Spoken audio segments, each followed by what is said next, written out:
जय Hind. Welcome to दक्षिणा ई classroom. मैं मनीष सेवटा। बच्चों आज हम DRT-02 को डिस्कस करने वाले हैं। पेपर आपने अभी दिया है। आइए अपने वन बाय वन सभी सवालों को देखते हैं। सबसे पहला सवाल आपके पास में जो था वो साउंड का सवाल है आपके पास में, और डॉपलर इफेक्ट से सोल्व हो। क्या बोला गया सवाल के अंदर देखते हैं। सवाल में आपको बोला गया two cars A and B are moving in same direction with speed kilometre per hour में गिवन है। इसकी है 36 किलोमीटर पर आवर। तो अगर हम इसको मीटर पर सेकंड में कन्वर्ट करें तो किलोमीटर पर आवर है आपके पास में। इसको मीटर में करेंगे तो ये बन जाएगा 5/18। तो यहाँ पे ये कितना आ गया 10 मीटर पर सेकंड। तो ये जा रहा है आपके पास में 10 मीटर पर सेकंड से। ठीक है। सेकंड वाली एक और कार है आपके पास में, उसकी स्पीड गिवन है आपको 54 मल्टीप्लाई 5/18 अगर आप करें तो 15 मीटर पर सेकंड आ गया। This is become 15 metre per second. यहाँ पे ये जा रहा है 15 मीटर पर सेकंड। ठीक है। इस कार का नाम है A, इस कार का नाम है B। अब आगे इस सवाल में क्या बोला, car B is ahead of A। Okay, हमने बनाया है वैसे। If sound of horn of frequency 1000 hertz and the speed of sound given है, फाइंड द फ्रीक्वेंसी। वैसे कि साउंड गिवन है 340 metre per second. Frequency of the sound received by the driver of car B। ये वाली car के ऊपर ऐसे कुछ हॉर्न लगा हुआ है और इसकी जो फ्रीक्वेंसी आपके पास है वो कितनी है 1000 हर्ट्ज। सिंपल सवाल आपके पास में। तो अगर हम इसको सोल्व करेंगे डॉपलर से तो क्या आएगा, एफ एपेंड जो आपके पास में आएगा ऊपर ऑब्जर्वर क्या आ रहा है, दूर जा रहा है तो -15 डिवाइड बाय 340। सोर्स क्या आ रहा है, पास आया तो -10 मल्टीप्लाई ये कितना है आपके पास है 1000 है। एफ डैश को देखेंगे तो ये वाली वैल्यू कितनी आ गई आपके पास में, जिससे बिकम 325 और यहाँ पे बन गया 330 मल्टीप्लाई 1000। सोल्व कर लीजिए।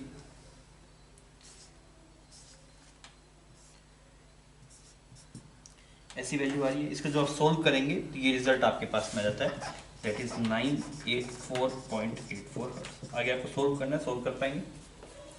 ठीक, फिर हम चलते हैं बच्चों सेकंड प्रॉब्लम के अंदर।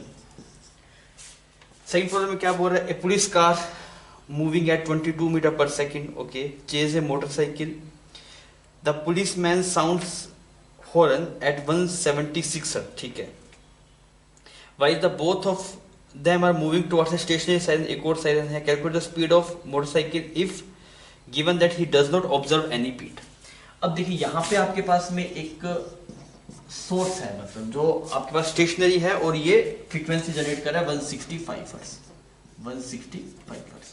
और यहाँ पे आपके पास में एक बाइक है, यहाँ पे एक बाइक है और ये बाइक इधर जा रहा है कुछ स्पीड v से, वो वैल्यू गिवन नहीं है।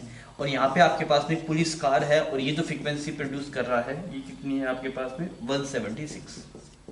और ये किस स्पीड से जा रहा है आपके पास 22 मीटर पर सेकेंड। आपको बोला गया इसको बीट नहीं, इसका मतलब क्या है, जो फ्रीक्वेंसी इसको यहाँ से सुनाई दे रही है वही फ्रीक्वेंसी यहाँ से सुनाई दे रही है। तो v की वैल्यू कितनी होगी वो पूछ रहा है। अब देखिए हम क्या करते हैं, डॉपलर इफेक्ट। सबसे पहले ये देखते हैं इसकी वजह से इसको क्या फ्रीक्वेंसी सुनाई दे रही थी। तो दैट इज ऊपर सबसे पहले वेलोसिटी ऑफ साउंड गिवन है 330, ऑब्जर्वर दूर जा रहा है तो -v 330, सोर्स आपके पास में पास आ रहा है तो यहाँ पे माइनस आएगा। सही। इस वाले केस में क्या हो रहा था आपके पास में, ऑब्जर्वर था वो दूर जा रहा था, इस वजह से माइनस हुआ, और ये यहाँ पे पास आ रहा था तो नीचे माइनस हुआ। इसमें भी सेम यही केस है आपके पास में, ऑब्जर्वर है वो दूर जाए तो माइनस आ गया और ये पास है इस वजह से माइनस आ गया। यहाँ पे मल्टीप्लाई 176 और ये किसके बराबर है, जो यहाँ सुनाई दे रही है इसको। अब ये हम कैसे लिखेंगे, तो ऊपर लिखा आपने 330, सोर्स पास जा रहा है इस वजह से ये, और ये सेम का सेम, और यहाँ फ्रीक्वेंसी है 165। क्लियर, ये इक्वेशन बन गया आपके पास में। इसको थोड़ा सोल्व कर दीजिए तो ये बन गया 330 plus v divide by 330 multiply 165 is equal to 330 minus v। इसको तो कुछ कर नहीं सकते, बस इसको हम कर सकते, इसको लिख सकते 308। सही, 308। अच्छा, अगर ये आपके पास में 308 बन गया, मल्टीप्लाई ये बन गया 176। अब आपके पास में एक इक्वेशन है, आपको v की वैल्यू निकालनी है, और अगर आप इसे सोल्व करते हैं तो यहाँ से v आता है आपके पास में 22 मीटर पर सेकंड। अब कैलकुलेशन है बच्चों, ये आप कर लेंगे। थर्ड प्रॉब्लम देखते हैं। थर्ड प्रॉब्लम में क्या बोला, sonometer wire of length 1.5 metre. ठीक है, और टेंशन जो है उसकी वजह से जो स्ट्रेन आता है 1% है। तो हमने लिखा यंग्स मॉडुलस क्या होता है आपके पास में, स्ट्रेस डिवाइड बाय स्ट्रेन कितना है 1%, तो 1 डिवाइड बाय 100 ऐसा कर सकते हैं हम। Change in length divide by initial length, ये आ गया। What is the fundamental frequency of the steel if the density and elasticity, elasticity मतलब यंग्स मॉडुलस गिवन है आपको, तो रो का एक्सप्रेशन गिवन है, इसकी जो डेंसिटी है आपके पास it is 7.7 10 to the power 3 kg per metre cube, और जो यंग्स मॉडुलस है 2.2 multiply 10 to the power 11 newton per metre square, ये पूछा गया। अब हम देखते हैं कि फंडामेंटल फ्रीक्वेंसी का एक्सप्रेशन क्या आता है। This is v divide bye, मतलब आपके दोनों एंड फिक्स होंगे, v डिवाइड बाय 2l लिख देते हैं हम। तो v का एक्सप्रेशन क्या आता है, √t बाय म्यू और डिवाइड बाय 2l, l की वैल्यू पता है दैट इज 1.5। ठीक, अब सारी कहानी यहाँ पे आके फंस जाती है। सबसे पहले हमें टेंशन निकालना है, तो टेंशन कैसे निकालेंगे, फोर्स पता है आपको, ठीक है, तो फोर्स का एक्सप्रेशन है आपके पास में, तो टेंशन को लिख दिया that is F, that is y multiply a divide by 100। अच्छा, म्यू क्या होता है, म्यू होता है मास पर यूनिट लेंथ, म्यू होता है मास पर यूनिट लेंथ, तो आप इसको यहाँ पे ऐसे लिख दीजिए, म्यू को कैसे लिखें, इसको m डिवाइड बाय l कर दीजिए, म्यू को m डिवाइड बाय l कर दीजिए, ठीक है। अब ये देखिए m डिवाइड बाय, ये मास हो गया डिवाइड बाय वॉल्यूम, ये क्या बन गया, डेंसिटी बन गया आपके पास में। तो एक्सप्रेशन क्या बन गया, ये बन गया √y divide by density multiply 100 और बाय 3, ये आपके पास में फंडामेंटल फ्रीक्वेंसी आ जाएगी। अब वैल्यू पुट कर दीजिए, आपको जवाब मिल जाएगा। क्लियर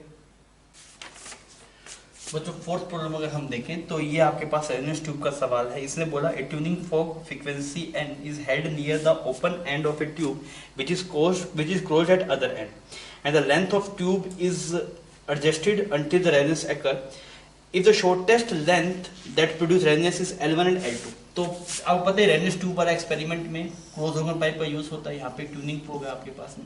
सबसे पहले मान लीजिए यहाँ पे मिला, तो ऐसा कुछ बनेगा सेटअप आपके पास में, तो आप बोलेंगे that is L1 plus E is equal to lambda by 4।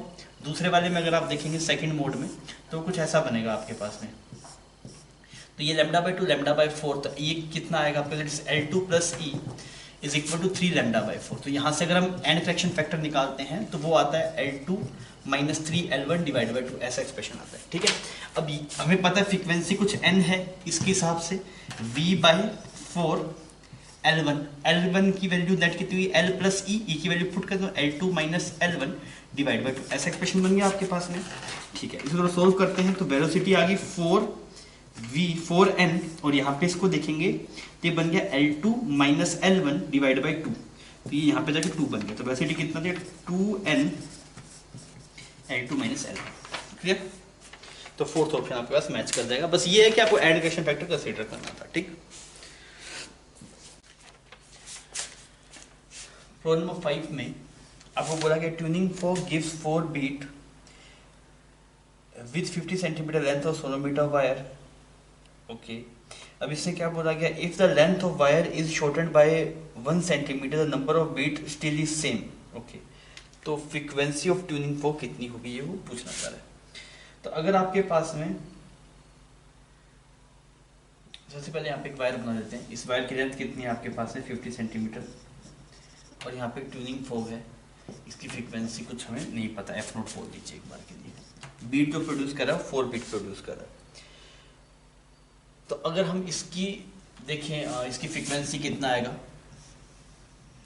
तो इसकी फ्रीक्वेंसी आपके पास में that is v divide by 2 है, ये फ्रीक्वेंसी आ जाएगी आपके पास में। अच्छा, अगर हम इसकी लेंथ को चेंज कर दें तो ये f है, ये f डैश कितना है, that is v divide by 2 L minus 1, 1 centimetre कम कर दिया, ऊपर सेंटीमीटर है तो इसको मीटर में कन्वर्ट कर दीजिए, ऊपर भी ऐसे मीटर में कन्वर्ट कर दीजिए इसको। अब देखिए, अब उस सवाल में क्या है कि मैंने कि इन दोनों के बीच जो बीट थी वो भी 4 बीट थी, और इन दोनों के बीच जो बीट थी वो भी कितनी है 4 बीट है, ये सवाल में मेंशन है। इसका मतलब क्या है कि ये वाली जो देखिए, आपने अगर इसको लेंथ को कम करेंगे तो फ्रीक्वेंसी बढ़ेगी, तो इसका मतलब क्या है, दिस माइनस दिस अगर मैं करूंगा तो 8 आना चाहिए, क्योंकि इसकी फ्रीक्वेंसी तो फिक्स है, तो ये F0 से 4 कम होगी और ये F0 से 4 ज्यादा होगी आपके पास, इन दोनों जो डिफरेंस होगा वो 8 का होना चाहिए। तो अगर मैं यहाँ पे ये एक्सप्रेशन लिख दूं that is 100v divide by twice of 49, क्योंकि L की वैल्यू 50 सेंटीमीटर है, माइनस यहाँ पे बन गया 100v डिवाइड बाय यू 100 ही आ गया आपके पास में, तो ये वैल्यू कितनी आनी चाहिए आपके पास में 8 आना चाहिए, तो यहाँ से v की वैल्यू आपको मिल जाएगी। तो यहाँ से v की थोड़ा निकालते हैं, 100v को आपने बाहर निकाल लिया, तो this expression is become 100 multiply 98, तो यहाँ पे बन गया ऐसा एक्सप्रेशन बन गया, इज इक्वल टू 8, यहाँ पे 4 आ गया, यहाँ पे ये आ गया, तो v की वैल्यू कितनी 98 मल्टीप्लाई 4, 392 मीटर पर सेकंड, ये वेलोसिटी आ गई। हमें क्या निकालना था, हमें इसकी फ्रीक्वेंसी निकालनी है। सबसे पहले तो ये v की वैल्यू से पुट कर देते, जवाब मिल जाएगा। तो आपने लिखा है 392 मल्टीप्लाई 100 डिवाइड बाई ये भी 100 हो गया, ठीक है। ये वैल्यू कितनी 392, मतलब इसकी फ्रीक्वेंसी है 392 हर्ट्ज, इसकी 392 हर्ट्ज। तो ये इससे 392 से चार्ज ज़्यादा होगी आपके पास, तो कितना है 396 हर्ट्ज, क्लियर। क्योंकि सर ये अगर 392 है तो इससे कम क्यों नहीं, बिकॉज आपको पता है कि लेंथ कम करने से इसकी बिट 4 आ रही है। तो अगर यहाँ पे ये 392 होगा तो 396 होगा, और ये वाली वैल्यू फिर कितनी होगी आपके पास में, 3, this will B 400, this will B 400। समझ में आ रही है आपको मेरी बात। तो आंसर क्या आ जाएगा आपके पास 396। बढ़िया सवाल था। फिर हम नेक्स्ट प्रॉब्लम में चलते हैं, प्रॉब्लम नंबर 6 में आपको क्या बोला गया, a bat emit ultrasonic sound of frequency 100 kilohertz in air. If this sound meets a water surface, the wavelength of the reflected and transmitted sound कितनी है, ये वो पूछना चाह रहा है, ठीक है। अब देखिए आपको पता है कि भाई एयर में जो स्पीड है साउंड की वो है 340, और पानी में जो स्पीड है आपके पास that is 1500 metre per second, पानी में स्पीड ज्यादा होती है। और यहाँ पे जो फ्रीक्वेंसी आपके पास में आ रही है वो कितनी आ रही है 100 किलोहर्ट्ज, ऐसा आ रहा है, ठीक। तो फ्रीक्वेंसी तो इसमें अगर 100 आई तो यहाँ पे आपके पास में रिफ्लेक्टेड, देखिए जो रिफ्लेक्टेड का होगा उस पर तो कोई इंपैक्ट नहीं आएगा आपके पास में। क्यों नहीं आएगा, बिकॉज अगर यहाँ पे आपके पास में 100 आ रहा है तो यहाँ पे एमिट भी कितना होगा 100 हर्ट्ज होगा, क्योंकि कुछ मतलब डॉपलर इफेक्ट वाला कोई कंसेप्ट नहीं, कोई मूव नहीं कर रहा, और इधर जो फ्रीक्वेंसी आएगी वो भी 100 किलो हर्ट्ज होगी। फ्रीक्वेंसी में कोई चेंज नहीं आएगा इस वाले केस के अंदर, फ्रीक्वेंसी दोनों केस में सेम होगी आपके पास, बिकॉज कि डॉपलर वाला इफेक्ट ही नहीं है ना, कुछ मूव ही नहीं कर रहा, कुछ बोला ही नहीं उसके अंदर। अब आप देखिए यहाँ पे फ्रीक्वेंसी 100 है, तो अगर आप बात करेंगे एयर के अंदर तो फ्रीक्वेंसी को आप क्या लिखेंगे, that is 1 by time period हो गया लैम्डा डिवाइड बाय वी। तो फ्रीक्वेंसी वैल्यू गिवन है, दिस इज 300 किलोहर्ट्ज, 100 किलोहर्ट्ज, और स्पीड गिवन है 340, तो लैम्डा कितना आ गया 340 divide by 100 multiply 10 to power 3 कर देते हैं इसको, क्लियर। ये तो आपके पास में लैम्डा आ गया एयर के अंदर, ठीक। अगर आप वाटर के अंदर लैम्डा निकालेंगे तो वाटर में कितना आ जाएगा, स्पीड होगी यहाँ पे 1500 और यहाँ पे फ्रीक्वेंसी अगेन 100 10 टू पावर 3। इसको सोल्व कर लीजिए थोड़ा, तो ये बन गया 15 के ऑर्डर का, दिस इज 15 मिलीमीटर, और ये आपके पास सोल्व कर जाएगा 3.4 मिलीमीटर, ठीक है। तो आसान सवाल था, इसमें डॉपलर का कहीं यूज नहीं है, क्योंकि डॉपलर का इफेक्ट तब आता है जब कोई रेटी मोशन हो सोर्स और ऑब्जर्वर के बीच में, पर यहाँ पे ऐसा कुछ भी नहीं था। फिर हम नेक्स्ट प्रॉब्लम में चलते हैं, प्रॉब्लम नंबर 7 के अंदर। प्रॉब्लम नंबर 7 में आपको बोला गया in the wave shown in the figure the frequency and wavelength कितनी है, वो ये पूछ रहा है, और स्पीड गिवन है 320 मीटर पर सेकेंड। तो आप देखिए x की वैल्यू 20 है आपके पास, वेव कैसी बनी हुई, डायग्राम को अगर आप विजुअलाइज करेंगे तो ऐसे बना हुआ है। तो इतना पोर्शन लैम्डा बाय 2, तो ये लैम्डा बाय 2, ये लैम्डा बाय 2, 3 4 5 5 लैम्डा बाय 2 है। तो 5 लैम्डा बाय 2 कितने के बराबर है, 20 सेंटीमीटर के बराबर है। तो अगर आप देखें तो लैम्डा कितना आ गया, 8 सेंटीमीटर आ गया। लैम्डा अगर 8 सेंटीमीटर आ गया तो आप फ्रीक्वेंसी बता सकते हैं। फ्रीक्वेंसी कितना आता है आपके पास में 8 सेंटीमीटर डिवाइड बाई इसकी स्पीड कितनी है 320। इस सेंटीमीटर को मीटर में कन्वर्ट कर देते हैं तो ऊपर 100 जाएगा आपके पास में। सोल्व कर लीजिए इसको, तो यहाँ पे 40 बन गया, तो फ्रीक्वेंसी आएगी 4000 हर्ट्ज। फ्रीक्वेंसी कितनी आएगी 4000 हर्ट्ज।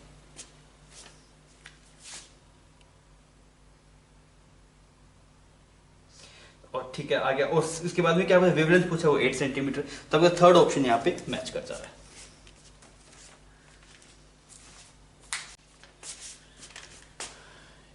एट प्रॉब्लम को देखते हैं। तो एट प्रॉब्लम में क्या बोला गया, एक uniform rope of length given है, मास गिवन है, वर्टिकली एक रिजिड सपोर्ट से हैंग किया गया। एक block of mass 2 kg is attached to the free end of the rope. The transverse pulse of wavelength this is produced at lower end of the pipe. What is the wavelength of the pulse when it reaches at the top? अब आपके पास में यहाँ पे एक रस्सी है और इस रस्सी से ऐसे एक ब्लॉक को कनेक्ट किया गया है और इस ब्लॉक का मास कितना है आपके पास में 2 kg है, ठीक है। तो यहाँ पे जो टेंशन होगी आपके पास से वो कितने की 20 न्यूटन आएगी। अच्छा इसको देखते हैं, इसका लेंथ है आपके पास में 12 मीटर और मास कितना है आपके पास में 6 kg। टोटल कितना है 8 kg हो गया। तो यहाँ पे जो टेंशन आएगा आपके पास है वो कितना आ जाएगा 80 न्यूटन आ जाएगा। अब फ्रीक्वेंसी सेम रहनी चाहिए आपके पास में। बॉटम मोस्ट पॉइंट पे जो वेवलेंथ है लैम्डा एट बॉटम वो है आपके पास में 0.06, तो फ्रीक्वेंसी सेम रहेगी। तो यहाँ पे फ्रीक्वेंसी देखता हूँ मैं, तो यहाँ पे अगर हम फ्रीक्वेंसी को देखेंगे तो this is become under root T by mu, tension आ गया 20 डिवाइड बाई म्यू और लैम्डा 0.06 इज इक्वल टू, ऊपर देखता हूँ तो ऊपर अगर मैं टेंशन देखूँ, ऊपर वेलोसिटी देखूँ तो वेलोसिटी होगी 80 डिवाइड बाई म्यू और यहाँ पे लैम्डा बन गया आपके पास में, इसने इसको काट दिया, यहाँ पे 4 आ गया आपके पास में ना, तो लैम्डा की वैल्यू कितनी है 0.06 मल्टीप्लाई 2, तो ये बन गया आपके पास में 0.12 मीटर, तो आंसर आ जाएगा 0.12। तो आपके पास में थर्ड ऑप्शन यहाँ पे मैच कर जाएगा। ठीक है, फिर हम आगे बढ़ते हैं 9th प्रॉब्लम के अंदर। 9th प्रॉब्लम में क्या हो रहा है, a stone drop from top of a tower of height 300 meter splash into the water of a pond near the base of the tower. When the splash here at the bottom, given the speed of sound is 340 meter, what is the splash here at the top? Okay, तब तो diagram बना लेते हैं इसका। ये tower हो गया आपके पास में, इस टावर की लेंथ कितनी है आपके पास में 300 मीटर। सबसे पहले स्टोन ऊपर से नीचे तक गिरेगा और फिर ये साउंड यहाँ से यहाँ पे जाएगा। तो स्टोन के नीचे कितने टाइम देखते हैं, that is 300 is equal to UT plus half A T square. तो टी की वैल्यू कितनी आ गई आपके पास में अंडर रूट 60 सेकेंड, इतना टाइम तो पत्थर को नीचे आने में लगेगा। फिर जब साउंड को जो टाइम लगेगा वो टी डैश मान लेते हैं, तो टी डैश कितना आएगा 300 मीटर ट्रैवल करना है, किस स्पीड से ट्रैवल करेगा वो 340 से, ऐसा कुछ बन गया आपके पास में। तो ये इतना टोटल टाइम अगर आप देखेंगे, टोटल टाइम कितना आएगा, this is become root 60 plus 15/7, ऐसा एक्सप्रेशन आपके पास में बन रहा है।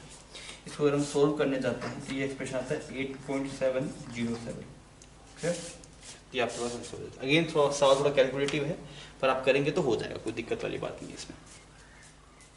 फिर नेक्स्ट चलते हैं प्रॉब्लम नंबर 10 के अंदर। 10th में क्या बोल रहा है, particle of mass 4 kg moves simple harmonic such that potential energy versus position का ग्राफ है, आपको वो गिवन है, ऐसा कुछ है। ठीक है, पोटेंशियल एनर्जी वर्सेस एक्स का ग्राफ कुछ ऐसा है। तो हमसे क्या पूछ रहा है, तो पीरियड ऑफ ऑसिलेशन कितना होगा। ठीक है, तो आपको ये गिवन है कि जो एम्पलीट्यूड आया है आपके पास में वो आया है 0.2 मीटर, ऐसा है एम्पलीट्यूड आपके पास में, और जो पोटेंशियल एनर्जी है वो कितनी है 1। इक्वेशन लिखूं तो वैसे ही कुछ है, y is equal to C X square जैसा है, तो y की बजाय तो आपके पास में u है यहाँ पे, तो u is equal to some constant multiply x square. अभी c की वैल्यू निकालते हैं, कैसे निकालेंगे, कर्व की इक्वेशन निकालना चाहते हैं, c की वैल्यू निकालना चाहते हैं, तो u की वैल्यू 1 है, कब, जब x की वैल्यू 0.2 है, तो कितना बन गया 2 डिवाइड बाई 10 और 2 डिवाइड बाई 10, तो c की वैल्यू कितनी आ गई आपके पास में 5 एंड दिस इज बिकम 25। ठीक है, ये वैल्यू यहाँ पुट करें, c is equal to 25x square के पास में माइनस du/dx, इसको सोल्व करके कितना बने 50x। अब हमें एक्सेलरेशन निकालना है, तो इसका मास गिवन है 4 की, तो एक्सेलरेशन कितना आ जाएगा आपके पास, एक्सेलरेशन आ जाएगा -25 डिवाइड बाई 2x, और ये किसके बराबर होता है माइनस ओमेगा स्क्वायर x। यहाँ जो ओमेगा आया वो आया 5 डिवाइड बाई √2, तो टाइम पीरियड कितना जाएगा, 2 डिवाइड बाई ओमेगा, तो ये बन जाएगा 5। तो कौन सा ऑप्शन मैच कर रहा है आपके पास है, फोर्थ ऑप्शन यहाँ पे मैच कर जाएगा।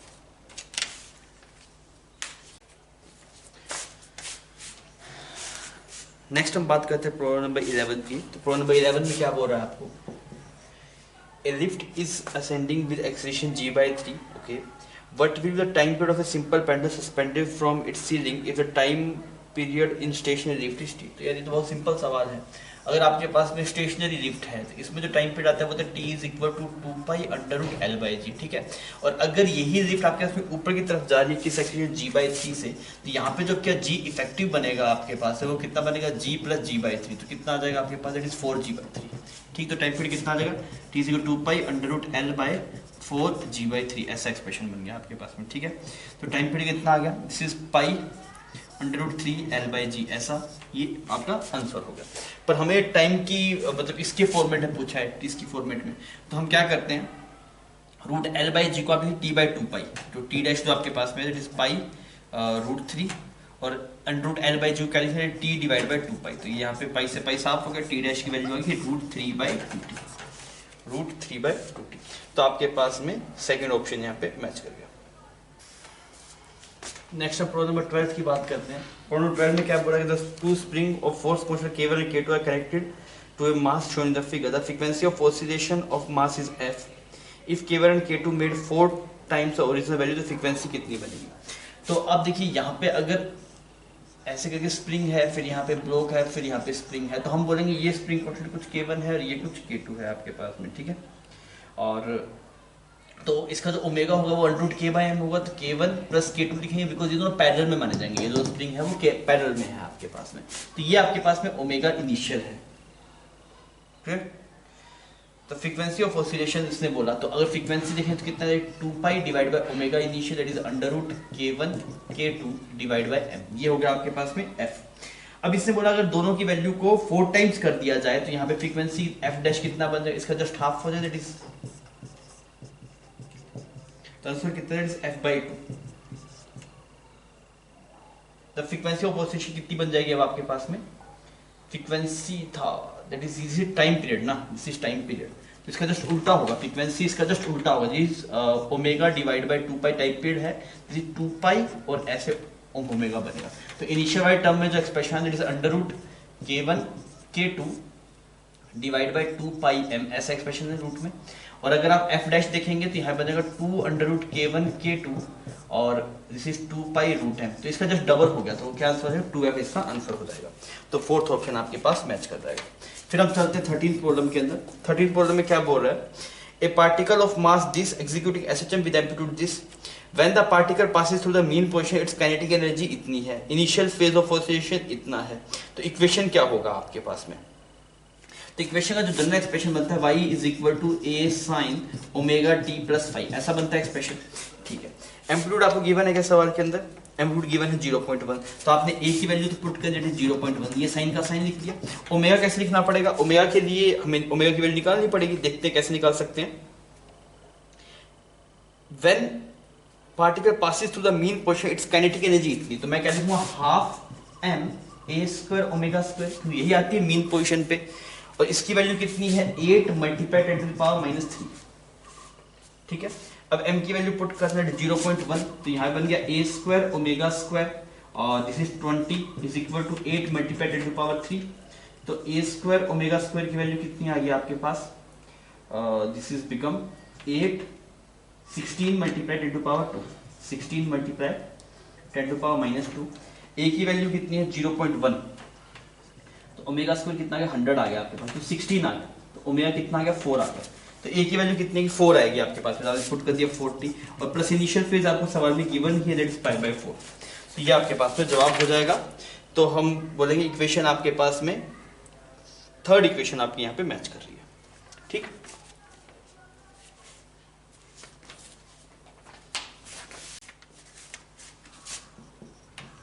प्रॉब्लम नंबर की बात करते हैं। क्या बोला गया, particle of mass 10 gram describing SHM along the straight line with time period 2 second amplitude this the kinetic energy when it is 5 centimetre from equilibrium कितनी होगी, वो ये पूछ रहा है। तो मास गिवन है आपको सवाल में 10 ग्राम मास है और टाइम पीरियड आपको गिवन है 2 सेकंड, एम्पलीट्यूड गिवन है 10 सेंटीमीटर, तो कहेंगे तो v का एक्सप्रेशन क्या था, v is equal to omega under root a square minus x square, ऐसा एक्सप्रेशन आता है आपके पास में। तो ओमेगा कितना आ गया आपके पास में, 2 pi by T, 2 pi divide by T under root a square कितना आ गया, दिस इज 1 बाई 10 का स्क्वायर माइनस x स्क्वायर की वैल्यू कितनी है सवाल में 5 सेंटीमीटर ना, this is become 5 divide by 10 का स्क्वायर, ऐसा बन गया। तो इसको आपने लिखा pi under root 1 by 100 minus ये बन गया 25 बाई 100,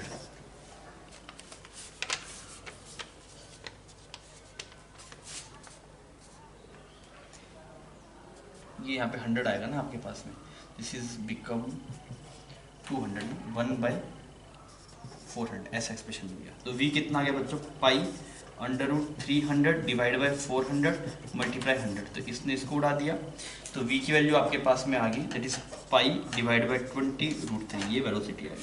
अगर हम काइनेटिक एनर्जी निकालेंगे तो काइनेटिक एनर्जी कितना आएगा आपके पास में, हाफ m v स्क्वायर की वैल्यू कितनी, पाई स्क्वायर 400 मल्टीप्लाई 3, तो ये कितना बन गया आपके पास में इससे ये साफ हो गया, तो ये बन गया 3 पाई स्क्वायर डिवाइड बाय 8 और 1 2 3 तो 1 4, ऐसा एक्सप्रेशन बन रहा है। अच्छा, इसको अर्ग में पूछा है ना इसने, तो अर्ग के अंदर आप निकालने तो आप इसको कन्वर्ट कर दो। बच्चों ये जो काइनेटिक एनर्जी है वो जूल में, अगर हम इसको अर्ग में कन्वर्ट करना है तो 1 जूल इज इक्वल टू कितना अर्ग होता है आपके पास में, 10⁻⁷। आप मल्टीप्लाई कर लीजिए, सोल्व करेंगे तो आएगा 375 पाई स्क्वायर अर्ग, तो आपके पास में थर्ड ऑप्शन मैच कर जाएगा। फिर अगर हम नेक्स्ट प्रॉब्लम की बात करें, प्रॉब्लम नंबर 15, तो एक इक्वेशन है y is equal to sine omega T minus cos omega T.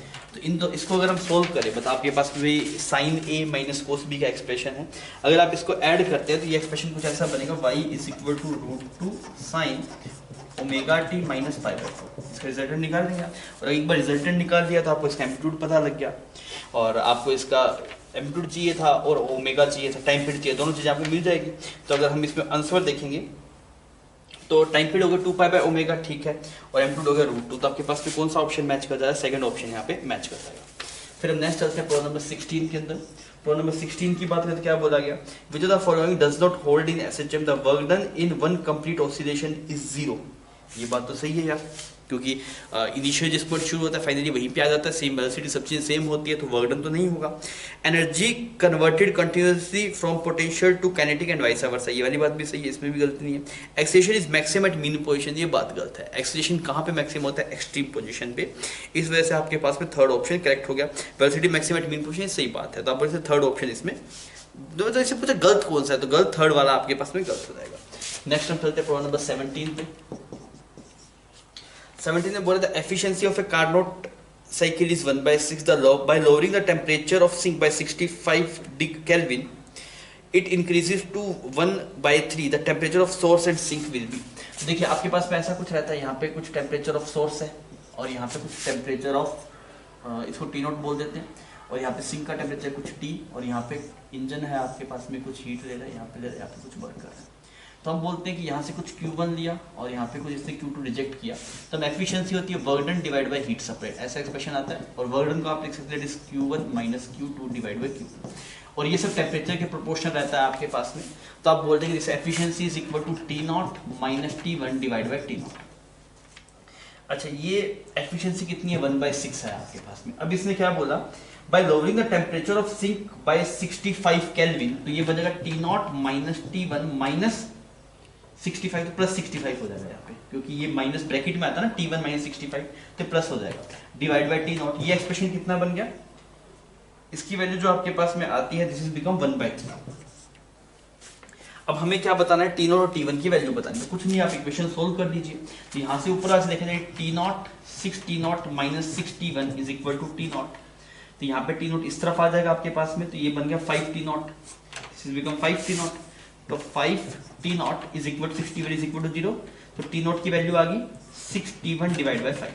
ठीक, सिमिलरली आप यहाँ पे देखिए तो ये बन गया 3T0 minus 3T1 plus 195 is equal to T0, तो ये T0 इधर आ गया, this is become 2T0 minus 3T1 plus 195 is equal to 0। हम T0 की वैल्यू यहाँ पे पुट कर देते हैं, तो ये वाली वैल्यू बन गई आपके पास में 12T1 by 5 minus 3T1 plus 195 is equal to 0। Solve किया तो ये बन गया 12T1 by 5 minus 15, this is become minus 3T1 by 5 is equal to minus 195, इसने इसको उड़ा दिया। अच्छा, आप देखते हैं 3 से कट रहा है तो काट देते हैं, 3 से कटा दिया 15। T1 की वैल्यू कितनी है बच्चों, 325 केल्विन, तो ये T1 की वैल्यू आ गई आपके पास में। ठीक, T1 3 केल्विन 325 आ गया। सिमिलरली अगर आप T0 निकालेंगे तो उसकी वैल्यू आ जाएगी आपके पास में 390। क्लियर, तो आप वैसे कौन सा ऑप्शन मैच करेगा, फर्स्ट ऑप्शन मैच करेगा। हम 18th प्रॉब्लम की बात करते हैं। तो 18th प्रॉब्लम में आपको पीटी डायग्राम गिवन है, ये P वर्सेस T का डायग्राम है, यहाँ पे टेम्परेचर है और यहाँ पे प्रेशर है। ये लाइन कुछ ऐसे बन रही है आपके पास में, यहाँ पे जा रहा है, फिर कुछ इधर जा रहा है आपके पास में, और फिर एक लाइन ऐसे कुछ यहाँ पे ऐसे। अब आपको बोला गया कि इसका टेम्परेचर कुछ T1 है, यहाँ पे टेम्परेचर कुछ T2 है, यहाँ पे टेम्परेचर कुछ T3 है और यहाँ पे T4 है। जो प्रोसेस है वो कुछ ऐसा है, T1 से T2। आपसे क्या बोला गया कि वर्क डन कितना होगा पूरे साइकिल के अंदर। तो हम अगर अब बात करें सबसे पहले इस वाले में देखें, ये इसका नाम अगर हम T1 T2 प्रोसेस की बात करें तो इससे लेके ये तो आइसोकोरिक है, ये भी आइसोकोरिक है। इन दोनों में वर्क डन नहीं होगा, सिर्फ वर्क इसमें होगा और इसमें होगा। ठीक, अगर हम इसमें देखें तो आइसोबारिक प्रोसेस है। तो अगर हम नाम दे दें A B C D, तो अगर आप A से B वर्क डन निकालेंगे तो कैसा प्रोसेस हुआ, दिस इज आइसोबारिक। और आइसोबारिक प्रोसेस में जो आपके वर्क डन रहता है that is P delta V, V2 minus V, इससे मतलब P डेल्टा V लिख लीजिए, P डेल्टा। तो इसको क्या लिखा जा सकता है, that is NR T3 minus T2, ऐसे लिखा जा सकता है। इस नीचे वाले में अगर आप देखेंगे तो ये भी आपके पास में आइसोबारिक है, इसमें क्या है P डेल्टा भी, तो इसमें कितना है NR T1 माइनस T4, ऐसा आ गया। अब हम इसकी वैल्यू पुट कर देते हैं। टोटल वर्क डन अगर आप देखेंगे जैसे W1 W2 W नेट अगर आप देखेंगे तो ये NR T3 माइनस T2 कितना देखिए, T3 की वैल्यू है, T3 है 2400, दिस इज 2400 केल्विन, और T2 है 800 केल्विन। ठीक है, तो ये कितना आ गया आपके पास में 1600, this is 1600 plus NR T1 minus T4, T1 की वैल्यू है 400 और ये this is minus 800, total final कितना है 800 NR। अच्छा, N की वैल्यू कितनी है 3 है, और R की वैल्यू हम पुट कर देते हैं उसके हिसाब से, पुट करते हैं। N की जो 3 होगी तो 2400, R की वैल्यू 8.314, तो अप्रोक्सीमेटली 20 किलो जाएगा, अप्रोक्सीमेट, एक्सैक्ट नहीं आएगा, अप्रोक्सीमेटली आएगा।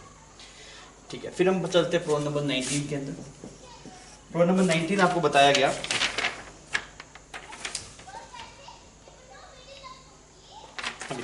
प्रॉब्लम नंबर 19 में क्या बोला, temperature of organ kept in a vessel is raised by 1 degree at constant volume। ठीक है, the total heat supplied to the gas is combination of translational and rotational energy, their respective are। ठीक है, तो यार अगर आप क्या बोला गया था, टेम्परेचर ऑफ ऑर्गन गैस को आपने 1 डिग्री बढ़ाया तो टोटल हीट सप्लाई की वो ट्रांसलेशनल और रोटेशनल एनर्जी में जा रही है, तो कितना कितना रेशो उसका आएगा। तो आपको पता है कि यार देखो जो एनर्जी दैट इज NFRT/2 बोलते हैं आप, तो अगर आपको ट्रांसलेशनल चाहिए तो गैस आपके पास में मोनोटोमिक गैस है, मोनोटोमिक गैस है तो मोनोटोमिक गैस में टोटल डिग्री ऑफ फ्रीडम आपके पास में 3 रहते हैं। ठीक, तो अगर आपके पास में 3 रहते हैं तो इसमें रोटेशनल तो कुछ आती नहीं, सारी किस में जाएगी आपके पास में ट्रांसलेशनल में जाएगी। तो आपका जवाब क्या होगा, भाई पूरी ट्रांसलेशन में जाएगी, रोटेशन तो है नहीं ना, इसकी डिग्री ऑफ फ्रीडम रोटेशन के होते हैं तो 100 0 आना चाहिए, तो फोर्थ ऑप्शन आपके पास मैच कर जाएगा। प्रॉब्लम नंबर 20 की बात करते हैं। 20 में क्या बोला गया, gas is compressed at constant pressure, pressure given है आपको, वॉल्यूम इससे इस तक। ठीक है, energy of 100 joule is added, तो इंटरनल एनर्जी क्या होगा, तो मैंने बोला Q is equal to delta U plus work done. जो हीट सप्लाई करते हैं work done plus heat loss, मतलब जितने आपने हीट सप्लाई की है वो इंटरनल एनर्जी को चेंज करने में वर्क में जाती है। Q is equal to delta U plus W। अच्छा, अब अगर हम देखें तो वर्क हमें पता है, वर्क कितना है आपके पास में, प्रेशर कांस्टेंट है P डेल्टा V, अगर आप लगाएंगे तो कंप्रेस हुआ ना, दिस इज -6, टोटल कितना बन गया -300 जूल, क्योंकि ये आपके पास में के मतलब ऐसे यूनिट्स के अंदर है, तो जो आंसर आएगा वो जूल के अंदर, ये वर्क डन आ गया। Q की वैल्यू आपको 100 जूल गिवन है, Q की वैल्यू कितनी है 100, तो लिख देते हैं 100 is equal to delta U minus 300, यहाँ जो डेल्टा U आएगा बच्चों कितना है 400 जूल, तो इंटरनल जब चेंज आएगा 400 जूल, तो फर्स्ट ऑप्शन आपके पास सही हो जाएगा। फिर हम नेक्स्ट अगर हम बात करें प्रॉब्लम नंबर 21 की, क्या बोला गया, 1 mole of ideal gas having initial volume V and pressure 2P and temperature T undergoing cyclic process ABCD, the net work done in the complete cycle will be। PT curve है आपके पास में, ऐसे करके यहाँ पे एक PT कर्व है, डाटा सब गिवन है आपको, यहाँ पे टेम्परेचर है, तो यहाँ पे इसका जो टेम्परेचर है वो T है, यहाँ पे कितना है 2T है, यहाँ पे P है और यहाँ पे कितना है आपके पास में 2P है। तो अगर आप वर्क डन देखिए, इसमें एरिया अंडर द कर्व नहीं बोल सकते बिकॉज पीवी कर्व में होता है वो, तो इस वाले प्रोसेस की अगर आप बात करेंगे ए से बी फिर सी और डी, ऐसा प्रोसेस हो रहा है आपके पास। तो ए से बी में बच्चों अगर हम चेक करें तो आपके पास में आइसोबारिक है, तो आइसोबारिक में क्या एक्सप्रेशन आता है आपके पास में, एबी प्रोसेस की बात करें तो आइसोबारिक है, that is P delta we होता है, पी डेल्टा वी आता है वर्क, तो इसको पी डेल्टा वी को एन आर डेल्टा टी लिखा जा सकता है, तो कितना बन गया एन आर, और ये टेम्परेचर डिफरेंस आ गया टी ए बी के अंदर। ठीक है, फिर अगर हम बात करें बीसी प्रोसेस की, फिर अगर हम बीसी प्रोसेस में देखें तो बीसी आपके पास में आइसोथर्मल, आइसोथर्मल का एक्सप्रेशन आता है work is equal to nr2t ln v2/v1 या फिर pp1/p2, तो कितना ये 2 आ गया, ठीक है। अगर आप बात करें प्रोसेस सीडी के अंदर, ये देखिए this is isobaric, this is isothermal, expression सबको याद होने चाहिए। सीडी आपके पास में कैसा आइसोबारिक, क्या फॉर्मूला आता है P डेल्टा V, तो P आपके पास में इसको एनआर डेल्टा डी लिखा था, P डेल्टा V को एनआर डेल्टा टी बोल सकते हैं। यहाँ पे आ गया एनआर और ये माइनस टी आ गया आपके पास में, ठीक है। फिर अगर हम बात करें डीए, तो डीए क्या आएगा, work done is equal to isothermal process है, that is nRT ln v2/v1 is p1/p2 करेंगे, तो यहाँ पे ये आ गया 1/2, जिसको ऐसे लिखा जा सकता है, ठीक। अब हम टोटल को कैलकुलेट करते हैं, आपके पास में कितना आ रहा है आपके पास टोटल वर्क डन। अगर हम देखें तो ये दोनों को तो आपस में कैंसिल आउट हो गए, इन दोनों को अगर हम जोड़ेंगे तो यहाँ पे बन गया nRT ln 2, ये आ गया वर्क डन आपके पास में nRT ln 2। अच्छा, अब हमें n की वैल्यू चाहिए, सवाल में गिवन है, हाँ n की वैल्यू 1 है, तो RT ln 2 आपके पास जवाब हो गया, सेकंड ऑप्शन आपके पास करेक्ट होगा।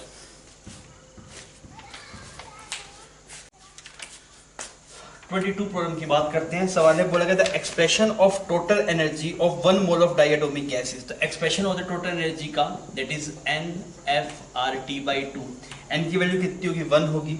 डिग्री ऑफ फ्रीडम अगर आप बात करेंगे तो वो डायटोमिक के 5RT/2, 5RT/2 ऐसा कोई ऑप्शन है, थर्ड ऑप्शन है, वो मैच कर जाएगा। 23rd प्रॉब्लम की बात करते हैं। सवाल में बोला गया if 1 mole of A monatomic gas is mixed with 1 mole of diatomic gas, तो गामा कितना होगा। तो गामा मिक्सचर जो होता है वो क्या होगा आपके पास, CP mixture divide by CV mixture, ऐसे लिखा जाएगा, ठीक। सीपी मिक्सचर कितना होगा आपके पास में, सबसे पहले वाली गैस है 1, उसका मोल, फिर उसका सीपी कितना है, मोनोटोमिक गैस है 5/2r, प्लस दूसरी गैस के 1 मोल है, इसका सीपी होगा 7/2r, सीवी देखते हैं, इसका आ गया 3/2r प्लस 1 मल्टीप्लाई 5/2r। मैं ये कर रहा हूँ, सीपी मिक्सचर होगा तेरे पास में, it is n1 cp1 plus n2 cp2 divide by n1 plus n2। Similar यहाँ पर लिखना पड़ेगा, that is n1 cv1 plus n2 cv2 divide by n1 plus n2, तो n1 प्लस n2 सारे कैंसिल आउट हो जाएगा, तो ये बचेगा, वो एक्सप्रेशन मैंने लिख दिया यहाँ पे। तो इसको अगर हम देखें दिस इज 12/2r, तो ये आ गया 6/r, और यहाँ पे अगर हम देखें दिस इज 4/r, तो कितना आ गया आपके पास, दिस इज बिकम 3/2, तो 3/2, तो 1.5 आपके पास में इसका करेक्ट आंसर होना चाहिए, ठीक है। तो आपके पास सेकंड ऑप्शन यहाँ पे मैच कर जाएगा। फिर हम चलते हैं प्रॉब्लम नंबर 24 के ऊपर। 24 में किस चीज की बात बोल रहा है, the radiated energy at T kelvin is E of a body of diameter D, ठीक है। If temperature 2T and diameter D/4, the radiation energy कितना होगा। देखिए जो रेडिएशन एनर्जी आता है वो आता है सिग्मा EA T⁴, ऐसा आता है कुछ। तो टेम्परेचर आपके, अब देखते हैं, तो ये आपके पास में इनिशियल जो एनर्जी है वो कुछ E है, तो उसके अंदर क्या क्या डाटा है, टेम्परेचर T है, T को T लिख दिया, और बॉडी का जो डायमीटर है वो कुछ D है, तो A कितना होगा तेरे पास में, A हो गया πd²/4, ठीक। अच्छा, अब बोल रहा है कि E डैश की वैल्यू कितनी होगी, सिग्मा E वो सब सेम का सेम है। एरिया क्या हो गया आपके पास में, 1/4 हो गया, मतलब एरिया ये इनिशियली ये था और अब कितना हो गया, इसको लिख दीजिए πd²/2 करेंगे तो दिस इज बिकम 64। तो एरिया कितना बन गया बच्चों, एरिया आपके पास में 16 टाइम कम हो गया, दिस इज A/16। टेम्परेचर देखिए, टेम्परेचर कितने टाइम हो गया, 2 डबल हो गया, तो यहाँ पे कितना बन जाएगा, दिस इज 16T⁴, तो ये तो सेम का सेम आ रहा है आपके पास में, तो E डैश और E दोनों क्या होंगे, बराबर होंगे, तो आपके पास में थर्ड ऑप्शन मैच कर जाएगा। बहुत सिंपल सवाल था। नंबर 25 की बात करते हैं। 25 में क्या बोल रहे थे, two end of a rod of length L radius R of same material kept at same temperature, which of the following conduct most heat. मतलब टेम्परेचर डिफरेंस सेम है आपके पास में, तो हीट करंट क्या आता है आपके पास, it is temperature difference divide by thermal resistance L/K। तो जिसका थर्मल रेजिस्टेंस कम होगा वो ज्यादा हीट कंडक्ट करेगी, जिसका L/K तो सबका सेम है, तो L/A का जिसका सबसे कम होगा, L/A का सबसे कम होगा वो सबसे कम करेगा। सबसे पहले वाले में ये रेशियो है 50, दूसरे वाले में अगर आप देखेंगे तो ये रेशियो हो गया अगेन 50, नहीं 0.5 है आपके पास में, तो अगेन 50 हो गया। और थर्ड वाले में अगर आप देखेंगे तो ये अगेन 50, नहीं सॉरी दिस इज एरिया है ना, नीचे आपके पास में एरिया है, तो हम इसको this L divide by pi R square. सबसे पहले वाले ऑप्शन में चलते हैं। L की जगह कितना है 50 सेंटीमीटर, और ये कितना होगा पाई, और रेडियस हो गया 1 सेंटीमीटर का स्क्वायर। यूनिट सेम रखते हैं क्योंकि सब में ऐसा ही आना है ना। तो यहाँ पे तो बन गया दिस इज 50 बाई पाई का टर्म बन रहा है। अगर आप बी ऑप्शन में चेक करेंगे, this is length divide by pi 1/4, this is become ऊपर 4 चला जाएगा, this is become 100 by pi. C option में अगर मैं देखूं तो L divide by pi R square, तो 4 बनेगा, this is become 25 by pi. D option में अगर मैं देखूं 75 डिवाइड बाय पाई 225, तो ऊपर 100 बना देता हूं मैं, तो ये बन गया 5 9 जा, और ये 4 आ गया ना आपके पास में। तो ये वाली वैल्यू कितनी आ गई, ये वाली वैल्यू कुछ 8 के आसपास में आ रही है, 32 बाई पाई से थोड़ा सा बड़ा आएगा। तो सबसे छोटी वैल्यू तो ये वाली है, तो आप बोलेंगे सी ऑप्शन में करेक्ट है। सिंपल सी बात है, बहुत सिंपल चीज इससे पूछी कि भाई किसमें हीट करंट मैक्सिमम होगा, तो हीट करंट उसमें मैक्सिमम होगा जिसमें थर्मल रेजिस्टेंस मिनिमम होगी। फिर हम नेक्स्ट प्रॉब्लम की बात करते हैं 26। Which of the following is true for the water? The density will be less at 4 degree than the less at 0 degree than the 4 degree। सही बात है, जो पानी की डेंसिटी है वो हाईएस्ट आती है 4 डिग्री पे। एबनॉर्मल बिहेवियर है इसका। सब चीज की जो कोई भी मटेरियल है आपके पास, उसमें अगर आप टेम्परेचर बढ़ाएंगे डेंसिटी घटती है, और पानी का बिहेवियर थोड़ा सा एबनॉर्मल है, उसका कुछ ऐसा कर्व बनता है 0 से लेकर 4 डिग्री के बीच में। यहाँ पे डेंसिटी का कर्व अगर आप देखें, डेंसिटी का कर्व, तो ये कुछ ऐसा बनता है। तो पहले तो 1 ग्राम पर सेंटीमीटर क्यूब है, यहाँ पे 4 डिग्री के ऊपर आपके पास में मैक्सिमम आती है डेंसिटी, ठीक है, 4 डिग्री के ऊपर। तो डेंसिटी कहाँ पे ज्यादा है, density will be less at 0 degree than 4 degree, सही बात है। और बाकी सब में इसकी उल्टी बात हुई है आपके पास में, तो आप बोलेंगे इसमें फर्स्ट ऑप्शन आपका मैच कर जाएगा। 27 की बात करते हैं, तो आपको क्या बोला गया, सेंटीग्रेड स्केल और फारेनहाइट स्केल की बात हुई है। फारेनहाइट स्केल की रीडिंग गिवन है, तो सेंटीग्रेड स्केल में पूछे, तो आपको कन्वर्जन पता होना चाहिए। तो फारेनहाइट में जो आता है दैट इज डिग्री में मल्टीप्लाई 9/5 प्लस 32 डिग्री, क्लियर। अब वैल्यू पुट कर दीजिए, फारेनहाइट में गिवन है 140 माइनस 32 5/9, ये आ जाएगा आपको डिग्री सेल्सियस में। थोड़ा करके देखते हैं, तो ये कितना बन गया आपके पास, this is become 108 divide by 5 और यहाँ पे 9, तो ये कितना बन गया आपके पास, this is 60 degree Celsius, clear. Simple formula based सवाल था, आपको कन्वर्जन पता होना चाहिए, अगर वो पता है तो आप डायरेक्टली सवाल को कर सकते थे।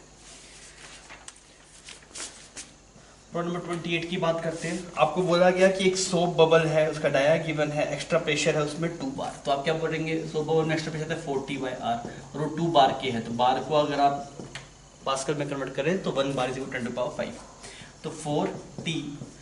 डायामीटर गिवन है 50 mm, तो रेडियस है 25 mm डिवाइड बाय 1000 2 10⁵, तो ये यहाँ पे जाके कितना बचा, 100 बच गया। तो सरफेस टेंशन की वैल्यू कितनी आ गई, दिस इज बिकम 25, ठीक। तो यहाँ पे बन गया 50 मल्टीप्लाई 25, तो 1250, ऐसा कुछ एक्सप्रेशन बन रहा है। तो आपके पास में फोर्थ ऑप्शन यहाँ पे मैच कर। प्रॉब्लम नंबर 29 की बात करते हैं। क्या बोला गया, road stick of length 5 centimetre is floating on surface of water, if one side of the surface tension is 70, other side पे 50 है, तो रिजल्टेंट फोर्स क्या है। जैसे ये रोड है आपके पास में, तो इधर से अगर T1L, इधर से अगर T2L, तो रिजल्टेंट फोर्स कितना है, दोनों सब्ट्रैक्शन, तो आप इधर T1L माइनस T2L। तो अगर आप सोल्व करेंगे तो ये वैल्यू T1 है 70, वो है 50, 20L आ जाएगा। L की वैल्यू कितनी है 5, तो F कितना आ जाएगा 100। CGS इंडिकेटर तो आप डाइन बोलेंगे,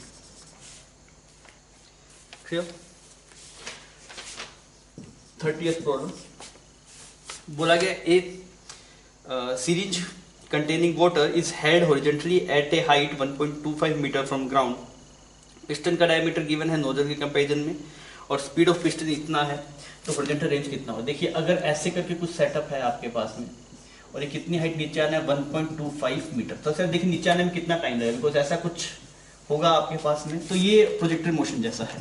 तो S is equal to UT plus half A T square आपने लिखा, तो यहाँ पे 100 आ गया आपके पास, एंड दिस इज 5, तो ये कितना बन गया आपके पास में 25, तो T आ गया 1/2 सेकेंड, तो 1/2 सेकेंड टाइम लगना है। वेलोसिटी देखते हैं, इसका जो एरिया है आपके पास में, इसका जो एरिया है, the diameter of piston is 5 time that of nozzle. तो इसकी रेडियस अगर r है तो इसकी रेडियस कितनी होगी 5r होगी। तो इसका एरिया अगर मैं a बोलूं तो इसका एरिया कितना हो जाएगा बच्चों आपके पास, दिस इज 25a।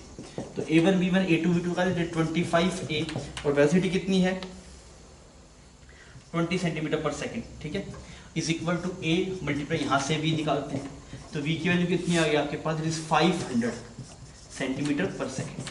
तो आपके पास में हाफ सेकंड का टाइम है तो कितना चला जाएगा 250 सेंटीमीटर आगे चला जाएगा। तो आंसर आएगा 250 मीटर या फिर 2.5 मीटर। तो थर्ड ऑप्शन आपके पास करेक्ट हो जाएगा।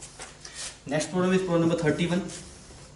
क्या बोल रहा है, a piece of solid weight 120 gram in air, 80 gram in water and 60 gram in liquid, the relative density of solid to that of liquid are. तो देखिए अगर आप एयर में देख रहे हैं तो एयर में सिर्फ mg लग रहा है आपके पास में, mg की वैल्यू कितनी है 120, ठीक। अगर आप ग्राम के अंदर ना 120, okay this is weight, this is weight वो मेजर कर रहा है, कोई दिक्कत नहीं है। तो आप देख लीजिए this mg is equal to 120 divide by 120 multiply g कर दीजिए, ठीक है। अगर आप बात करें पानी में तो पानी में क्या है mg माइनस fb, इसकी वैल्यू कितनी है ये आपके पास में, दिस इज 80g। तो fb की वैल्यू कितनी है बच्चों, fb की वैल्यू है 40g, ठीक। अच्छा अब अगर आपको लिक्विड में बात कर रहे हैं तो लिक्विड में अगर आप mg minus fb dash is equal to ये आ रहा है 60g। तो fb डैश कितना आ गया आपके पास में 60g, क्योंकि mg तो 120 है। अब आपसे पूछा गया the relative density of solid to that of liquid. मैंने पूछा रिलेटिव डेंसिटी सॉलिड की बताइए और लिक्विड की बताइए कितनी कितनी होगी। तो मैंने बोला कि इसका mg इतना है तो m को एक हिसाब से v सिग्मा g, सिग्मा इस मटेरियल की डेंसिटी है, this is equal to 120g। और अगर आपको रिलेटिव डेंसिटी निकालना है तो आपको वाटर की डेंसिटी नीचे लिखनी पड़ेगी। तो वाटर डेंसिटी लिख दिया v density of water multiply g, और इसकी वैल्यू किसके बराबर है 40g, ये हम देख चुके हैं। तो आपने इसको उड़ा दिया यहाँ पे, तो ये वैल्यू कितनी है कि 3 आ गई। तो ये तो इसकी जो रिलेटिव डेंसिटी है, रिलेटिव डेंसिटी किसकी, मटेरियल की,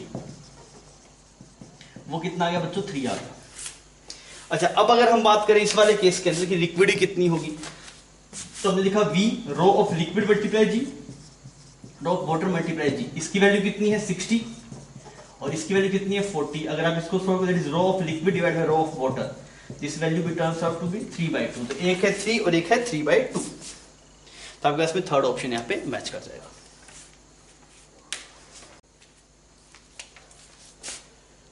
problem number 32। When a uniform wire of radius r is stretched by 2 kg weight, the increase in length is 2 mm. If radius of wire is r/2 and other condition are same, तो increase in length कितना होगा। तो y का expression क्या आता है, stress divide by strain. तो f को लिख सकते हैं आप YA/L मल्टीप्लाई डेल्टा x, इसको आप स्प्रिंग कांस्टेंट की तरह ट्रीट कर सकते हैं। तो अगर सबसे पहले वाली वायर में देख रहे हैं तो जो स्प्रिंग कांस्टेंट है, इसको के बोलते हैं स्प्रिंग कांस्टेंट को, तो y तो सेम का सेम, मटेरियल सेम है, रेडियस पहले वाले में कितनी है πr² और लेंथ सेम की सेम है। इसने सेकंड वाले केस में क्या किया, रेडियस को हाफ कर दिया, रेडियस को हाफ कर दिया तो ठीक है, तो y πr²/4 है। तो अगर इसका स्प्रिंग कांस्टेंट कुछ k बोलो तो इसका स्प्रिंग कांस्टेंट कितना हो गया आपके पास में k/4। अब देखिए लोड सेम का सेम है आपके पास में, तो जो एक्सटेंशन अगर आप देखेंगे तो डेल्टा एक्स का फॉर्मूला क्या है, that is f divide by k। तो सब लोड वोड सब सेम है, तो पहले k था अब k/4 होगा, तो एक्सटेंशन कितने टाइम बढ़ जाएगा, 4 टाइम्स बढ़ जाएगा आपके पास में। तो पहले कितना था 2 mm, तो अब हो जाएगा 8 mm। तो फोर्थ ऑप्शन आपके पास में करेक्ट हो जाएगा। प्रॉब्लम नंबर 33 की बात करते हैं। बोला गया 3 uniform sphere of mass m and radius r, each are kept in such a way such as they touch to other two. Okay, fine. The magnitude of gravitational force of any of the sphere due to other two कितना होगा। तो ऐसा कुछ पढ़ा होगा ना आपके पास में, तब भी ऐसा पॉसिबल है, ऐसे कुछ है, ठीक। ऐसे सेंटर से ये 2r दूरी है। आपको बोला कि ये इस पे कितना फोर्स लगा रहा है, तो इधर लग रहा होगा g m1 m2 divide by 4r², distance centre के बीच में 2r होगी तो 4r²। सिमिलर ये भी यहाँ पे इतना ही फोर्स लगा रहा होगा, f एंगल कितना है 60। तो अगर आप रिजल्टेंट फोर्स देखेंगे तो रिजल्टेंट फोर्स कितना है, इस डायरेक्शन में रिजल्टेंट फोर्स कितना आएगा आपके पास में, दैट इज 2f cos 30, ये f नेट हो जाएगा। 2f की value g m² divide by 4r² और cos 30 की वैल्यू आपके पास आ जाएगी √3/2। तो ये बन जाएगा this is √3 GM² divide by 4R²। √3/4 का टर्म बन रहा है आपके पास में। फर्स्ट ऑप्शन आपका मैच कर जाएगा। 34th प्रॉब्लम क्या बोल रहा है? For a satellite escape velocity is 11 km per second. If the satellite launched at angle 60 degree with vertical escape velocity पे क्या फर्क पड़ेगा? escape velocity angle of projection पे डिपेंड ही नहीं करती, कोई भी एंगल ऑफ प्रोजेक्शन की escape velocity सेम रहती है, इससे आपका जवाब सेम रहेगा। फर्स्ट ऑप्शन यहाँ पे करेक्ट हो जाएगा। प्रॉब्लम नंबर 35 में चलते हैं। क्या बोलेगा? Change in potential energy when a body of mass m is raised to a height of nr from earth surface. तो इनिशियल पोटेंशियल एनर्जी का एक्सप्रेशन जो आता है GM डिवाइड बाय r, ये बनता है एक्सप्रेशन। तो अगर आप इनिशियल देखेंगे तो ये रेडियस के बराबर था। फाइनल अगर आप देखेंगे तो is raised nr from earth surface, height इतनी है, सेंटर डिस्टेंस कितनी है GM divide by nr plus r। ठीक, तो चेंज इन पोटेंशियल एनर्जी कितना आ गया बच्चों? That is -GM capital M और R यहाँ पे आ गया आपके पास, that is 1 divide by n+1। और उसको अगर हम माइनस कर दें दिस इज बिकम माइनस, तो ये प्लस हो जाएगा ना आपके पास में, इसको यहाँ माइनस पड़ा रहने दो, इसको ये प्लस हो जाएगा 1, ऐसा कुछ बन गया। GM capital M divide by n, यहाँ पे बन गया n+1, ऐसा कुछ रिजल्ट आ रहा है आपके पास में। तो GM इसको अगर स्मॉल g की टर्म लिखा जाए, G कैपिटल M ऊपर नीचे R मल्टीप्लाई कर दीजिए, तो ये स्मॉल g बन गया, जैसे M GR multiply n divide by n+1, ऐसा एक्सप्रेशन बन रहा है कुछ। थर्ड ऑप्शन आपके पास से मैच करना चाहिए, मैच कर रहा है, ठीक है। 36 problem number. The weight of a man in a lift moving upward is 608 Newton, while the weight of the same man when the lift moving downward with the same acceleration is 368, his normal weight is। तो अगर मान लीजिए वो कुछ a acceleration चल रहा है तो mg प्लस a की वैल्यू कितनी है बच्चों आपके पास में? 608। ठीक है, अगर वो नीचे की तरफ जाएगा तो कितना आ जाएगा? mg माइनस a, नीचे की तरफ जाएगा तो इसकी वैल्यू कितनी है? 368। तो यहां से आप इस a की वैल्यू निकाल सकते हैं, निकाल पाएंगे यहां से a की वैल्यू? तो a की वैल्यू कितनी आ जाएगी आपको? g plus a divide by g minus a, इसकी वैल्यू अगर आप सोल्व करें दिस इज 304 और ये बन गया 2, 8 और 4। आप सोल्व कर लीजिए, यहां से आपको a की वैल्यू मिल जाएगी। तो a की वैल्यू आपको मिल जाएगी तो बस कुछ बचा ही नहीं उसके अंदर, फिर आप यहाँ पे a की वैल्यू से पुट करेंगे तो यहाँ पे m की वैल्यू आपके सामने आ जाएगी। क्लियर, हमें इस m की वैल्यू निकालनी है। सोल्व करते हैं तो इसकी जो वेट की वैल्यू आती है हमें mg चाहिए, जो आंसर होगा वो mg होगा। तो आप बच्चों इन दोनों डिवाइड करें, यहाँ से a की वैल्यू आ जाएगी, a की वैल्यू अगर आप यहाँ पुट करेंगे तो यहाँ से m की वैल्यू मिल जाएगी और mg आपका आंसर हो जाएगा। तो इस वाले 4882, थोड़ा कैलकुलेटिव है। इस वाले पेपर में कई सवाल आपको थोड़े कैलकुलेशन वाले मिले, मतलब नीट के हिसाब से फटाफट करने तो थोड़ा टाइम आपको लग सकता है बिकॉज कैलकुलेटिव में सवाल थोड़े। Problem number 37, two particle of combined mass m placed in a space with a certain separation are released. Interaction between the particles is only due to gravitational in nature and there is no external force present। ठीक है, acceleration of one particle with respect to other while separation between them is r has magnitude। Okay, तो अगर आप देख रहे हैं इसका मास कुछ m1 हो गया, इसका मास कितना होगा बच्चों? m2 हो गया। ठीक है, इस पे जो फोर्स लग रहा है वो कुछ F लग रहा है, इस पे भी फोर्स कितना लग रहा है? F लग रहा है। तो इसका जो एक्सेलेरेशन रेट इज F/m1, इसका कितना हो गया? F/m2। तो अगर A रिलेटिव देखेंगे तो A रिलेटिव हो गया F divide by m1 plus F divide by m2। सही, तो कितना बन गया? F this is become, F की वैल्यू लिख देता हूं मैं यहाँ पे, this is G m1 m2 divide by r² multiply m1 plus G m1 m2 divide by r² m2। इसने इसको उड़ा दिया, इसने इसको उड़ा दिया, gr² आपके पास से बाहर आ गया, gr² आपके पास से बाहर आ गया। तो यहाँ पे क्या बना? m1 प्लस m2, और m1 प्लस m2 का टोटल मास आपको m गिवन है, तो कितना गया? gm divide by small r², gm divide by small r, capital R बोला है, तो सेकंड ऑप्शन आपके पास में करेक्ट हो जाएगा। क्लियर। प्रॉब्लम नंबर 38 में बात करते हैं। A body of mass m slide down from an inclined plane and reaches the bottom with velocity v. If the same mass were in form of a ring, तो velocity कितनी होती है? देखिए अगर मान लीजिए कुछ h हाइट आपके पास में आ रहा है, h हाइट नीचे आ रहा है, तो आप बोलेंगे mgh जो आपके पास में होगा that is half mv square plus half i omega square. ये एक्सप्रेशन लिखा जाएगा. तो आपके इनिशियली आपके पास में एक बॉडी है वो सिर्फ स्लाइड कर रही है, तो उस वाले केस में क्या होगा, mgh is equal to half mv square होगा. ठीक, तो यहां से वेलोसिटी आ जाएगी. अब उसने बोला अगर इसमें रिंग होती तो रिंग होता तो क्या लिखते हैं, mgh is equal to half mv square, half i की जगह कितना बचेगा mr स्क्वायर, ओमेगा स्क्वायर बचेगा v square by r square, तो एक ये बन जाएगा. तो ये बन जाएगा mv square is equal to mgh. तो यहाँ पे वेलोसिटी तो आ रही है रूट gh, यहाँ पे कितनी है रूट gh, और यहाँ पे वेलोसिटी आ रही है अंडर रूट 2gh. तो वेलोसिटी क्या हो गया आपके पास में, उसका जस्ट मतलब वो रूट 2v है. जैसे इसको आप क्या बोल रहे हैं, इसको आपने v बोला ना, रूट 2gh को आपने v बोला है. तो अगर आप रूट gh को देखें जैसे v बाय रूट 2, तो आपका आंसर कितना आ जाएगा v बाय रूट 2. तो थर्ड ऑप्शन आपके पास यहाँ पे मैच कर जाएगा. क्लियर. प्रॉब्लम नंबर 39 बोला गया uniform sphere of mass 200 gram rolls without slipping on a plane surface so that the centre moves with 2 centimetre per second. Its kinetic energy is. तो kinetic energy के expression में क्या आता है बच्चों, half mv square आएगा plus half i की जगह कितना आ जाएगा, सॉलिड स्फीयर है 2/5 mr स्क्वायर ओमेगा स्क्वायर जो v square by r square पूरा टर्म बनेगा आपके पास में. तो ये बन गया half mv square plus mv square divide by 5. तो टोटल कितना बन जाएगा आपके पास, this is become 7/10 mv square. ये आई काइनेटिक एनर्जी. तो आप इसमें लगा लीजिए, सोल्व करिए कितनी वैल्यू है. v की वैल्यू गिवन है आपको दैट इज 7/10, m की वैल्यू 2/1000 और वेलोसिटी कितना है 2 सेंटीमीटर स्क्वायर ना. तो 2 डिवाइड बाय 100 और 2 डिवाइड बाय 100 ऐसा एक्सप्रेशन बन रहा है.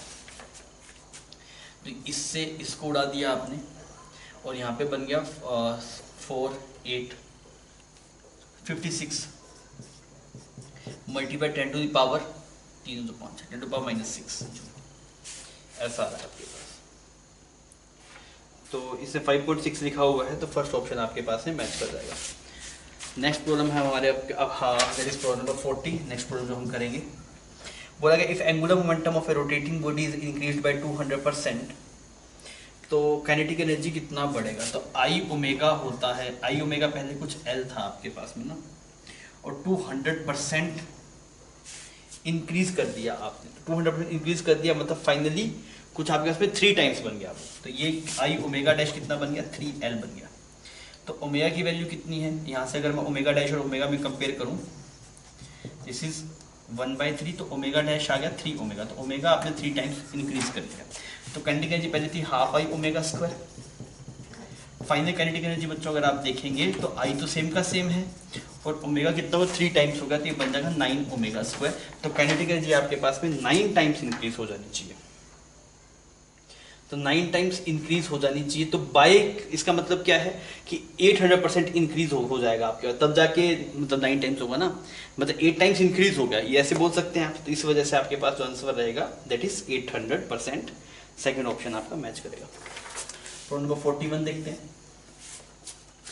ए cubical block of side A is moving with velocity v on a horizontal smooth plane as shown in the figure. It is hinged about the angular speed of block after it hits O. तो इसमें कुछ नहीं करना. अगर यहाँ पे ये block ऐसे मूव कर रहा था वेलोसिटी v से, इस वाले पॉइंट से टकराएगा तो इस पॉइंट के ऊपर एंगुलर मोमेंटम का जरूर रहेगा. तो पहले आपके पास एंगुलर मोमेंटम कितना है, दैट इज mva/2. फाइनल कितना होगा, इस वाले पॉइंट के अबाउट आई निकालना पड़ेगा. तो इस वाले पॉइंट के अबाउट हम आई कैसे निकालें, देखिए इसका इसके अबाउट आएगा आपके पास में, इस क्यूब का अगर हम देखेंगे m²/6 आएगा इसके अबाउट. इस क्योंकि एक स्क्वायर प्लेट का अगर हम देखिए इसके अबाउट हमें पता है, जैसे ये स्क्वायर प्लेट है तो इसके अबाउट आएगा ma²/12, इसके अबाउट आएगा ma²/12. तो इसके अबाउट कितना है ma²/6. तो इसके अबाउट पता लग गया ICM प्लस md² अगर हम कर देंगे तो ये कितना आ जाएगा ma²/12 प्लस md², ये कितना a√2, तो a²/2 ये आ गया I. I omega is equal to M V A, this will be M A square by 6, sorry this is M A square by 6 plus M D square, ठीक है। तो यहाँ से अगर आप ओमेगा निकालेंगे तो बनेगा 3b डिवाइड बाय 4a, तो आपके पास में सेकंड ऑप्शन मैच कर जाएगा। प्रॉब्लम नंबर 42, क्या बोला गया, angular momentum is a scalar नहीं, ए पोलर वेक्टर नहीं, a scalar as well as vector नहीं, एज एन एक्सियल वेक्टर, हाँ भी एक एक्सिस के अलोंग रहता है ना आपके पास, एक फिक्स्ड मतलब जो डायरेक्शन है वो एक्सिस के अलोंग रहेगा आपके पास में, तो इस वजह से आपके पास फोर्थ ऑप्शन यहाँ पे करेक्ट हो जाएगा। फिर हम बात करते हैं प्रॉब्लम नंबर 43 की, 42 थ्योरेटिकल था। 43 अगर हम देखें तो सवाल में क्या बोला आपको, a disc of radius 2 metre and mass this acted by the torque this, तो इसका एंगुलर एक्सीलरेशन कितना होगा। तो आपके पास में कुछ नहीं बोला किसके अबाउट, आप मान लीजिए भी सेंटर ऑफ, तो आई अल्फा इज इक्वल टॉर्क के बराबर कर दीजिए 100, तो यहाँ से आप वैल्यू पुट करके अल्फा निकाल लीजिए, तो अल्फा का एक्सप्रेशन आपके पास में 0.25 रेडियन पर सेकंड। सिंपल सवाल, वैसे बताना चाहिए किस एक्सिस के अबाउट है, कुछ नहीं बोला तो हम मान लेंगे भी सेंटर ऑफ मास वाले एक्सिस के अबाउट होगा। Problem number 44, find the moment of inertia of the system about this axis. ये बहुत सिंपल सवाल है, मोमेंट ऑफ इनर्शिया निकालना है, एक यहाँ पे एक यहाँ पे एक यहाँ पे, तो इस एक्सिस के अबाउट निकालना, इन दोनों का जीरो, सिर्फ इसका देखना है, तो ये साइड ए है, ये एंगल 60, तो डिस्टेंस कितनी होगी a sin 60, a √3/2, तो मोमेंट ऑफ इनर्शिया कितना आ जाएगा m a square 3 divide by 4, 3/4 m square, first option आपका मैच कर जाएगा। प्रॉब्लम नंबर 45 बोला moment of inertia about the diagonal of the square, बहुत सिंपल सवाल है।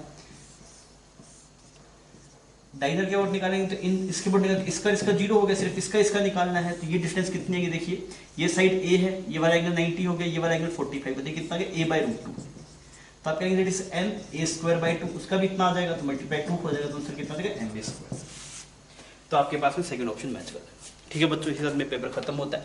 पेपर में कुछ सवाल कैलकुलेटिव थे, हल्के कैलकुलेटिव थे, मतलब नीट के हिसाब से, पर सवाल सिंपल थे, ऐसा नहीं था कोई बहुत गहरा कंसेप्ट था, ऐसे सवाल आपके पास नहीं थे। Okay, thank you for watching.